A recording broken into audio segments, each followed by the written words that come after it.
So, what's up po mga katambay? I'm back. Isang pinagpalang umaga po. So, today is April 27. Tama po ba? Ay bukas 28. So, Mansari natin ulit. Port Mansari. So, port na nga ba? Okay, port na nga.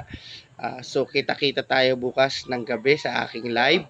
So, may pahula Gcash ulit tayo. Then, ganun din po yung rules natin. Share yung video ng live, then comment your answer, tapos yung mga hindi pa nakapalo na gustong sumali, ay di share lang din ulit nila yung video, then comment their answers sa mga pahuhula natin bukas ng gabi.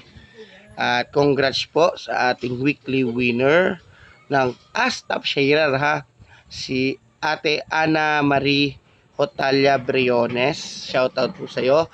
At kay tropang Jasin Peña, shoutout din sa iyo. So pagpasensyahan niyo na yung ating mga prizes sa ating Top Share of the Week.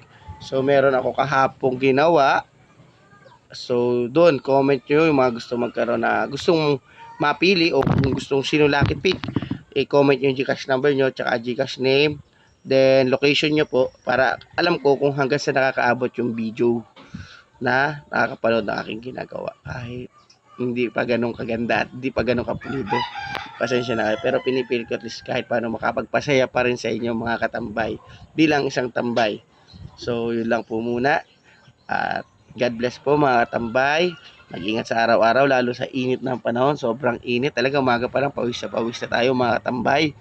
At shout out din sa iyo, Sheila Shear. Parang hindi ka ngayon nakakapag-share masyado ng ating video. So parang naging si Ate Ana Maria ang ating top share of the week. So ito nga po, di kita-kita po tayo lahat mga katambay bukas ng gabi. Around 8 PM. So tabi na kayo din. Malay natin maging tigo 150 Gcash na yung bawat pahula. So depende pa rin po. Pero minimum naman tayo sa 100 pesos kada hula. Pagpasensyaan nyo na kasi hindi pa naman tayo kumikita. So wala pa tayong ipaparapol masyadong malaki. So malay natin dumating tayo sa panahon na maging maayos din. At least malaki na yung ating mga parapol. Marami tayong matulungang nais. Kasi halos naman sa nag-ano sa atin mga nalapit kasi. Kaya naman nasali, syempre kailangan din kasi extra income. Kasi di naman talaga sapat yung kinikita natin dito sa ating bansa. Yun lang po mga tambay. God bless.